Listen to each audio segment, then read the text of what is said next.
A History of Anthropomorphism. Introduction. At the heart of the Islamic revelation resonates an unshakable principle. Verse 11 of chapter 42 of the Quran. There is nothing like unto him, and he is the all-hearing, the all-seeing. These words mark a theological rupture with earlier religious traditions in which divine beings often assumed physical, visible, or human form. Yet Islamic history has not remained untouched by attempts to imagine the unseen, to capture the transcendent within the contours of the created. This study examines the creeping emergence of anthropomorphism, the attribution of human characteristics to God, within Islamic literature, theology, and sectarian thought. From the early encounters with Jewish traditions, through the Gnostic-influenced extremes of certain sects, to the Hanbalite Salafi rehabilitation of corporeal depictions in the works of Ibn Taymiyyah and his spiritual heir and founder of Wahhabism, Muhammad ibn Abd al-Wahhab, this study traces an undercurrent of imaginative religious thinking often at odds with the pure monotheism of the Quran and the prophetic tradition. While early Islamic theologians such as Malik al-Ash'ari and al-Baqillani spoke out against the literal interpretation of ambiguous verses that attribute limbs and physical traits to Allah, a parallel literature emerged that not only affirmed such depictions but also sought to anchor them theologically. This development was not merely doctrinal, but also political, social, and polemical in nature. The aim of this study is not only to write an intellectual history of anthropomorphism in Islam, but to demonstrate how and why certain views found their way into the canon of Islamic thought. Who were the protagonists of this trend? What motivated them? And how did classical scholars respond to this development? By tracing these theological fault lines, this study seeks to contribute to a renewed appreciation of the spiritual purity of Tawhid as it was taught in early Islam, without likeness, without form, without boundaries. The relationship between the theological schools. The history of Islamic theology is not a neutral chronicle of opinions and schools.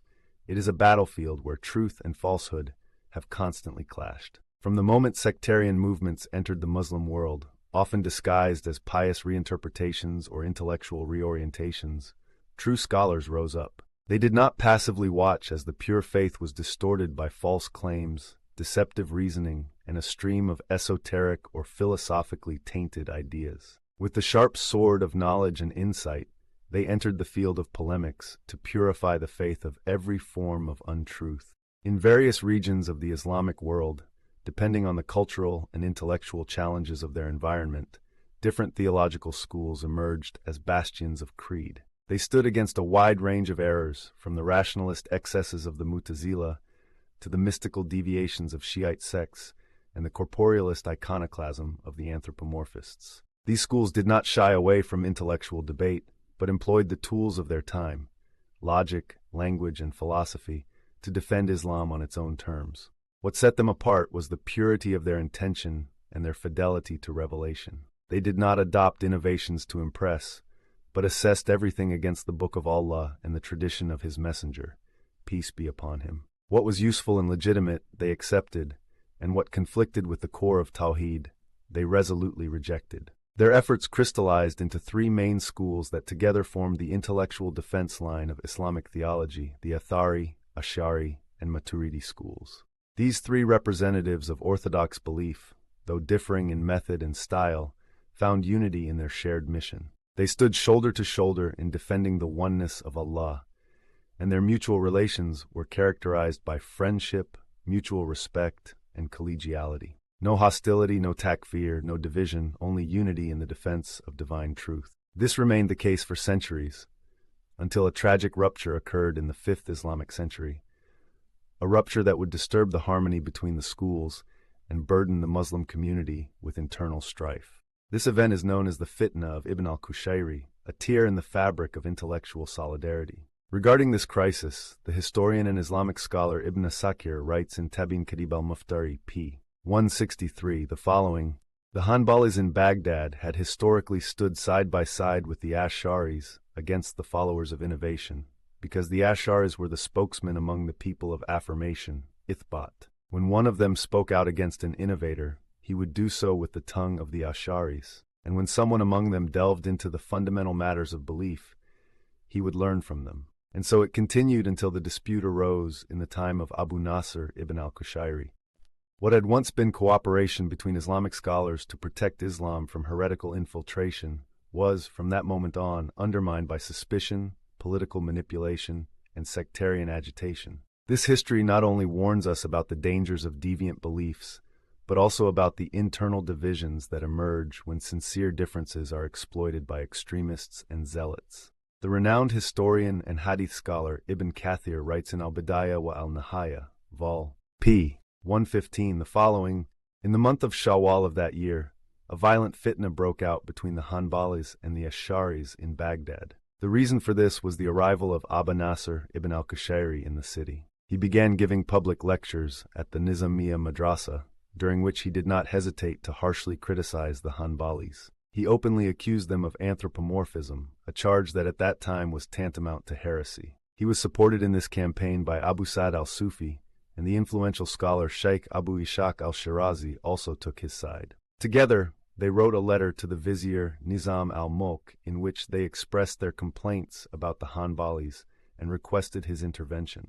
Meanwhile, others approached the prominent Hanbali leader, the Sharif Abu Ja'far ibn Abi Musa, who was residing in his mosque at the time. This led to fierce debates. Some defended him, others attacked him. Tensions escalated to such an extent that, during the unrest in the Souk al-Thulatha district, a tailor was killed and several people were injured. The fitna had erupted. In response, Sheikh Abu Ishaq and Abu Bakr al-Shashi wrote a letter to Nizam al-Mulk to further explain the situation. The vizier responded with a letter to Fakhr al-Dawla, the local authority, in which he expressed his displeasure with the developments. He stated that he found it inappropriate for such conflicts to be associated with the Nizamiya Madrasa, which he had founded and financed. Sheikh Abu Ishaq was so dismayed by the events in Baghdad that he decided to leave the city in protest against the moral chaos and betrayal he had experienced.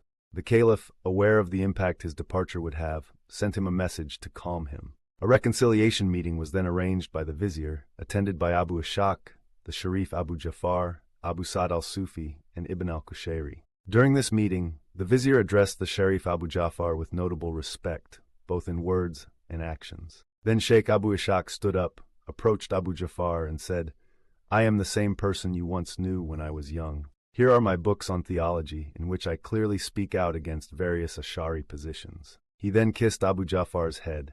Abu Ja'far replied sharply but with composure, "That is true. But when you were still poor, you did not dare show your true thoughts. Only when you received support from the rulers and vizier Khwaja Buzurg, meaning Nizam al-Mulk, did your true face and conviction become apparent." Then Sheikh Abu Sa'd al-Sufi stood up and also kissed the head of the Sharif, trying to approach him kindly. But the Sharif glared at him in anger and snapped, "O Sheikh, when jurists involve themselves in theology, they still have some claim to it. But you are merely someone of entertainment, music, and ecstatic dance. Who among us has ever meddled with your foolishness or jostled for space in your realm of idle amusement?" He then turned to the vizier and said, "What kind of reconciliation can there be between us, while we firmly hold to what we believe and they forbid what we consider obligatory?" He followed with a powerful appeal to Islamic tradition.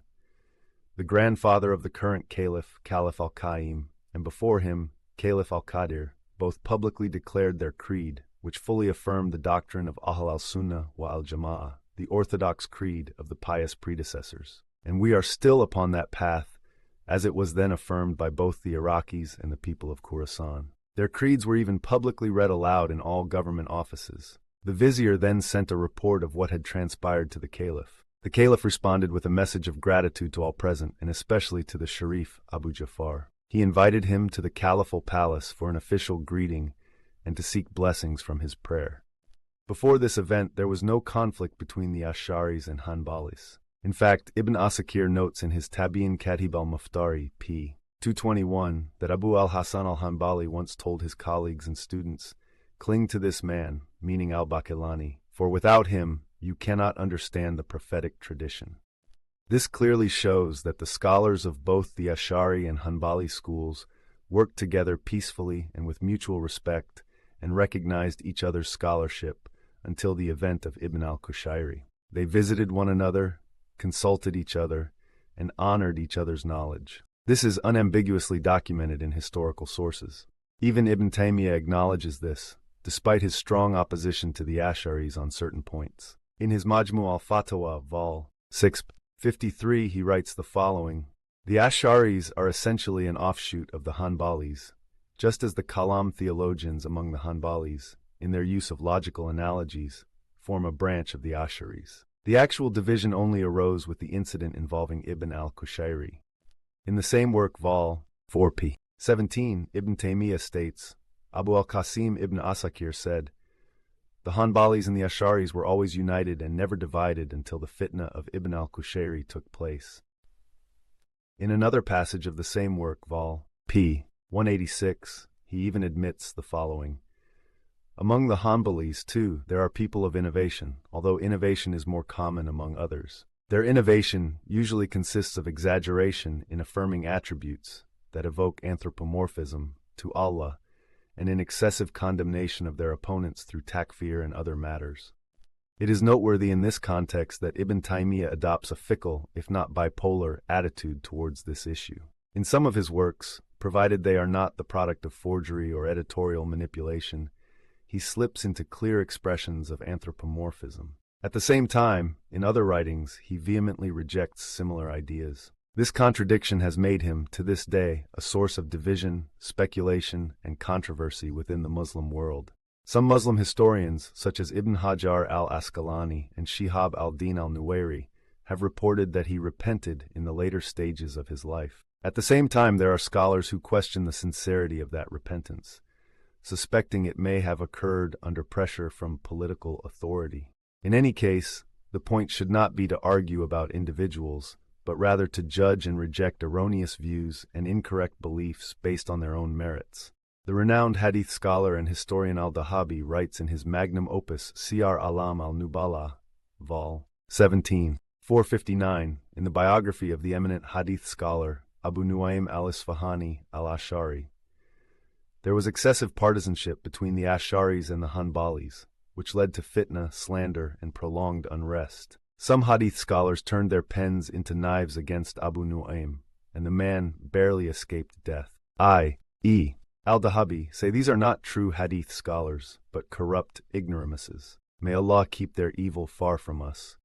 He also writes in the same work, vol. 17, 558, about the prominent Ash'ari scholar al-Baqilani, the following: "He was the one who in Baghdad defended the prophetic tradition and the methodology of hadith through debate and rational proof, in the presence of the leaders of the Mu'tazila, Rafida, Qadariyya, and various other sects of innovation. These sects enjoyed power and influence under the Buyids, a Shii Persian dynasty. He refuted the Karamiyya and supported the Hanbalis against them. His relationship with the hadith scholars was close, even though they sometimes differed over subtle matters. For this reason, the hadith scholar al-Daraqutni treated him with respect." Thus, we see that legitimate theological schools within the Islamic sciences always cooperated in harmony and with mutual respect, recognizing each other. However, over time, this fraternal understanding has been undermined by ignoramuses, fanatics, and infiltrators who twisted this cooperation into conflict, division, and hatred. The harmful influence of this is painfully visible in the Muslim world to this very day. How anthropomorphism creeped into the Muslim world. There is no doubt whatsoever that anthropomorphism is a strange and external element within Islamic creed. The Quran unequivocally rejects it. In contrast, the distorted Jewish and Christian scriptures are saturated with attributions of forms and bodies to God. It was precisely this that caused these communities repeatedly to fall into forms of idolatry. Consider the golden calf, or Jesus being regarded as God or the Son of God. Moreover, the Quran explicitly confirms that some Jews describe Allah anthropomorphically as stingy, poor, or even tired, expressions that are far removed from the transcendence and majesty due to him.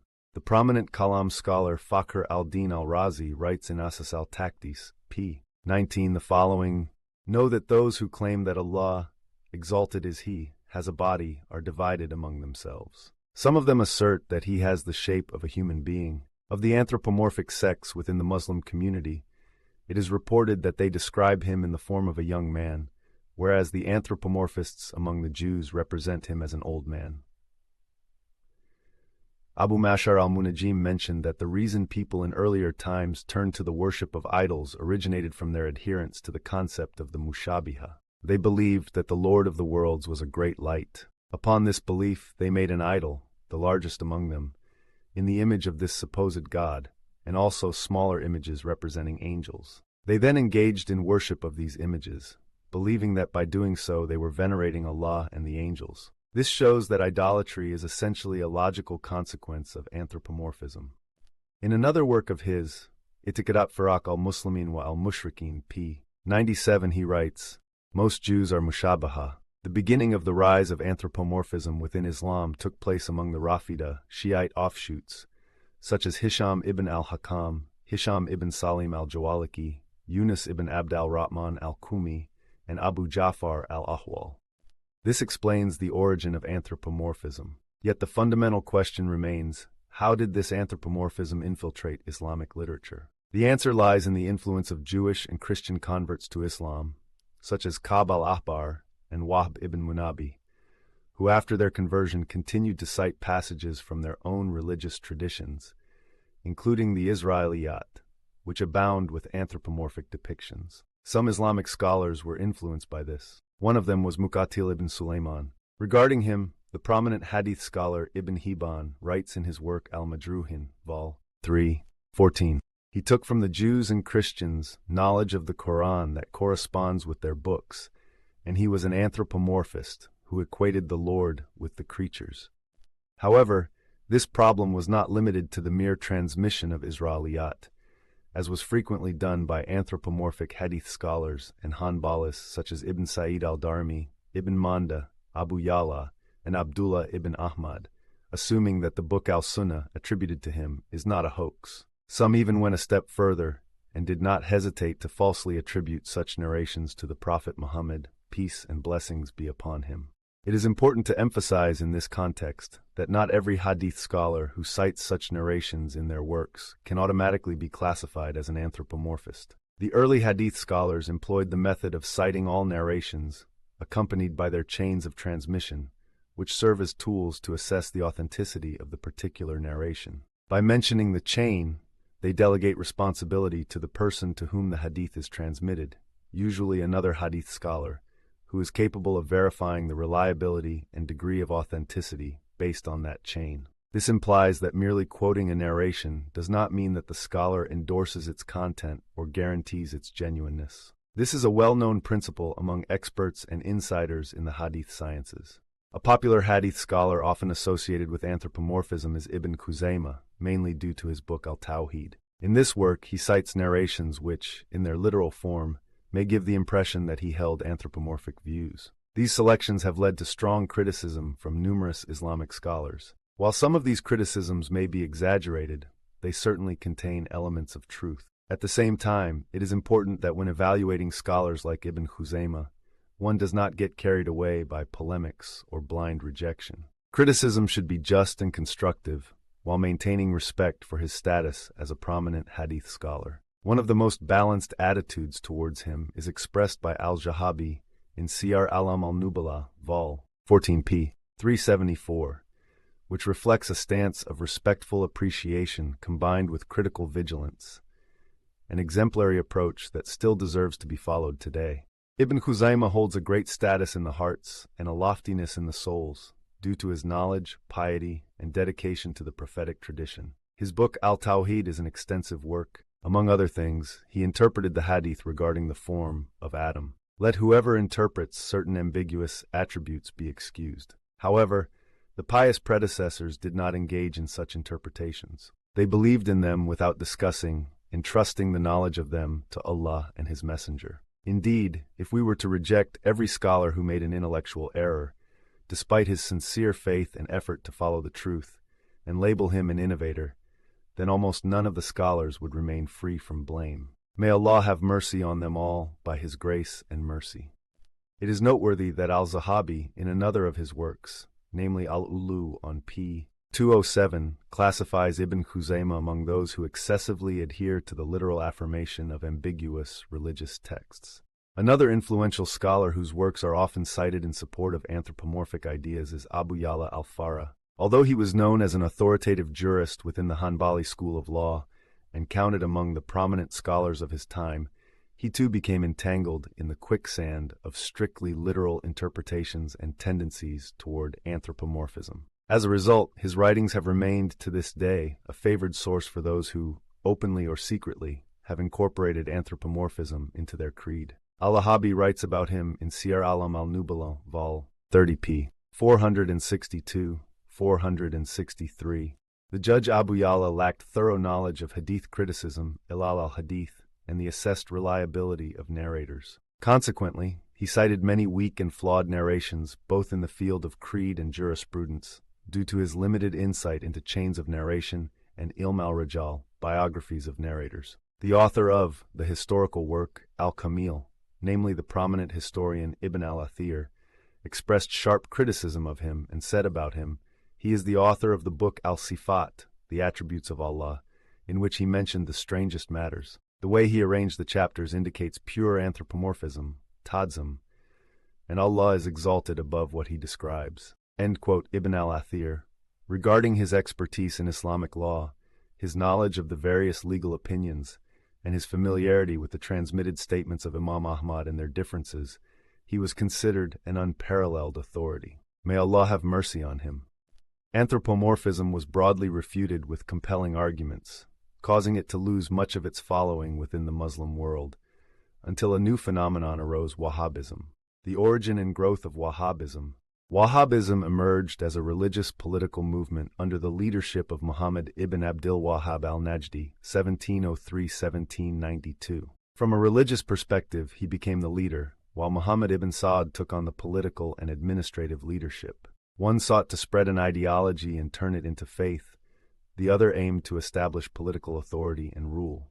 However, their beginnings were uncertain and problematic, as it led to civil wars, massacres, and great division on the Arabian Peninsula. Within the Wahhabi movement itself, these conflicts were referred to as the raids of Ibn Abdul Wahhab. This term is also used by Wahhabis and Najdists themselves. See, for example, the book Mashahir Ulama al-Najd and other works by Abdurrahman ibn Abdulatif, the book Tahqiq al-Tajrid fi Sharh Kitab al-Tawhid by al-Ajili, the book Bayan al-Tawhid alladhi ba'atha Allahu bihi al-Rusul Jami'an, and the book Dawa al-Imam Muhammad ibn Abdul Wahhab Salafiyya la-Wahhabiyya by Ahmed ibn Abdul Aziz al-Hussein, as well as Islamiyya la-Wahhabiyya by Nasir al-Aql. We are not the ones who coined this terminology. It is Saudi scholars themselves who call these raids by that name. If you ask them whom Ibn Abdul Wahhab attacked with his army, they say he attacked the armies of error, idolatry, and disbelief, the worshippers of graves and idols in Najd, Riyadh, the holy mosques, Yemen, and other places. This marked the dark beginning of this movement, which knows nothing but to denounce Muslims, and which is primarily characterized by accusing others of idolatry and misguidance. It legitimized the stealing of property and the violation of honor and life as its foundation. What is particularly distressing in its history is that it called itself the state of Tawheed, the state that seeks to bring the pure monotheistic doctrine. Ibn Abdul Wahhab himself compares his struggle against Muslims with the struggle of the Prophet Muhammad, peace and blessings be upon him, against the polytheists. He says that the Prophet fought so that all worship would be exclusively for Allah, and that all slaughtering, invocation, and all kinds of worship belonged to him alone.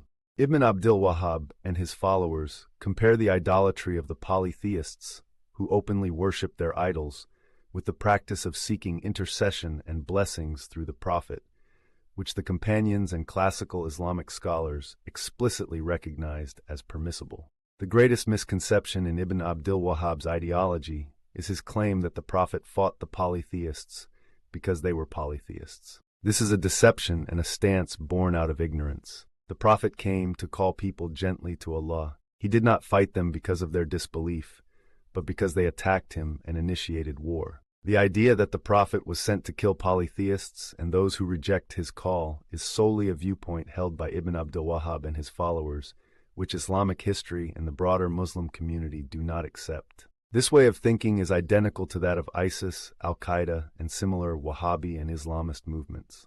This is the tragic consequence of immature scholarship wrapped in pious pretense. Ibn Abdul Wahhab was by no means an established scholar when he began his self-proclaimed mission. Rather, he was an ambitious average man with limited education, and a dangerously simplistic worldview. Without deep-rooted knowledge, years of study and maturation, and insight into the richness of the Islamic tradition, such a person inevitably causes more harm than good. Ibn Baz writes in the biography of Ibn Abdul Wahhab, p. 23, the following: And the Sheikh traveled to Iraq to seek knowledge. He went to Basra, met its scholars, and took from them as much knowledge as Allah had decreed for him. There he began to call to Tawhid, urging people to follow the Sunnah. He made clear to the people that it is obligatory for all Muslims to derive their religion from the Book of Allah and the Sunnah of the Messenger of Allah. He engaged in conversations, consultations, and discussions with the scholars there on all these matters. We thus see that he began his mission already during his quest for knowledge, as if he had already crowned himself a reformer, while he had not yet reached the maturity and erudition of a true scholar. What followed, therefore, is not surprising hasty judgments, simplistic reasoning, and destructive conclusions that caused more harm than guidance. The reaction of his contemporaries. After a superficial and hasty study of Islam, Ibn Abdul Wahhab quickly emerged as a fervent and uncompromising defender of his own limited perspective. This burning zeal intensified further when he became captivated by the works of Ibn Taymiyyah and his student Ibn al-Qayyim. Without profound scholarly training, he was a self-taught individual who adopted the teachings of these two figures. When confronted with the reality that diverged greatly from the harsh, rigid doctrines of Ibn Taymiyyah, he stubbornly resorted to large-scale takfir, excommunication, of Muslims throughout the Arabian Peninsula, a relentless campaign that sowed division and further polarized already struggling communities. The reaction from the scholars of his time was swift and extremely fierce. Numerous prominent scholars issued sharp refutations of his errors, of whom the most important names can be summarized as follows. Al-Mishkat al-Mudiyya fi al-Radd ala al-Wahhabiyya by Sheikh Ali ibn Abdullah al-Baghdadi, d. 1756. Mo al-Haba fi Shar Abiyat al-Tawba by Sheikh Amin al-Sanani, d. 1768, whose inspiration from Ibn Taymiyyah is widely known. He is the author of the popular commentary Subul al-Salam on Bulugh al-Maram. Initially, al-Sanani composed a poem in praise of Ibn Abd al-Wahhab for his religious activism, a praise that modern Wahhabis often cite, but they consistently omit the fact that al-Sanani later strongly distanced himself from Ibn Abd al-Wahhab after hearing of his excessive takfir, excommunication. Consequently, he wrote a second poem in which he sharply criticized and condemned Ibn Abd al-Wahhab. Risala fi al-Radd ala al-Wahhabiyya by Sheikh Abdul Muhsin ibn Ali al-Hanbali, d. 1773. Al-Sawa'iq al-Ilahiyya fi al-Radd ala al-Wahhabiyya by Sheikh Sulaiman ibn Abd al-Wahhab, d. 1796, a Hanbali scholar and the brother of Muhammad ibn Abd al-Wahhab. Fasl al-Kitab fi al-Radd ala Muhammad ibn Abd al-Wahhab, also by Sheikh Sulaiman ibn Abd al-Wahhab. Al-Risala al-Mardiyya fi al-Radd ala al-Wahhabiyya by Sheikh Muhammad ibn Abdullah ibn Fayruz al-Najdi, d. 1801. Al-Saif al-Hindi fi Ibanat Tariqat al-Sheikh al-Najdi by Sheikh Abdullah ibn Isa ibn Muhammad al-Sanani, d. 1810. Bughya al-Tulab fi al-Radd ala ibn Abd al-Wahhab by Sheikh Abdul Hamid al-Sibai, d. 1805. Fasl al-Kitab fi Radd Dalalat ibn Abd al-Wahhab by Sheikh Ahmad ibn Ali al-Basri, d. 1806. This list could easily be expanded into a whole book. I do not exaggerate. There actually exists an encyclopedic work, Mujamu al-Afat al-Islamiyya fi al-Radd ala al-Firqa al-Wahhabiyya, entirely devoted to the literature of refutations and sharp critiques of Wahhabism. It is important to note that the term Wahhabism is not merely a label used by opponents of this sectarian movement. On the contrary, prominent figures within the movement proudly embrace this designation. This term regularly appears in Wahhabi literature, for example in the famous work Al-Durar al-Saniyya. The followers and disciples of Ibn Abdul Wahhab openly use this term themselves and even label their own writings with it. All of this indicates that the leaders of the movement consciously and unabashedly carry their identity under this name.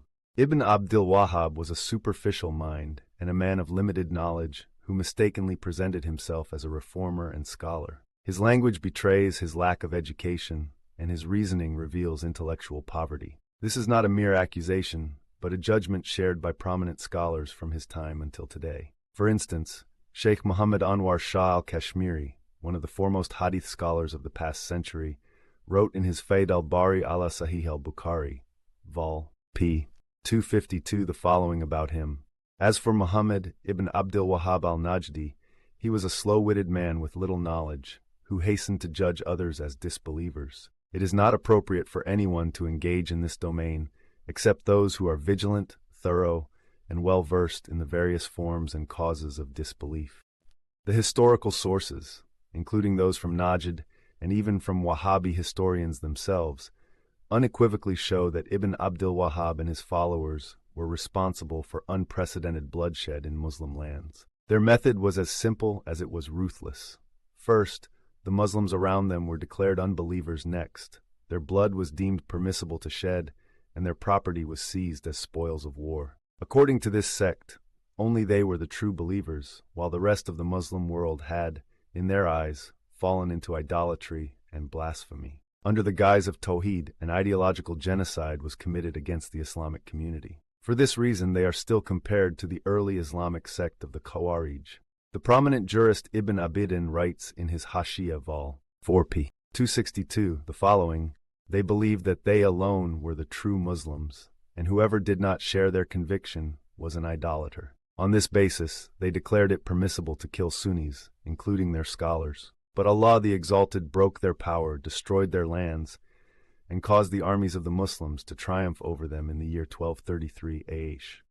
In essence, little has changed in the ideology and approaches of this radical movement. To this day, its adherents continue to excommunicate believing Muslims based on simplistic and rigid interpretations, ignoring or violently suppressing centuries-old Islamic diversity. The Wahhabi doctrine remains an ideological breeding ground for extreme and armed groups in the Muslim world. What began as a pseudo-reform movement has degenerated into a permanent source of division, sectarianism, and religious fanaticism.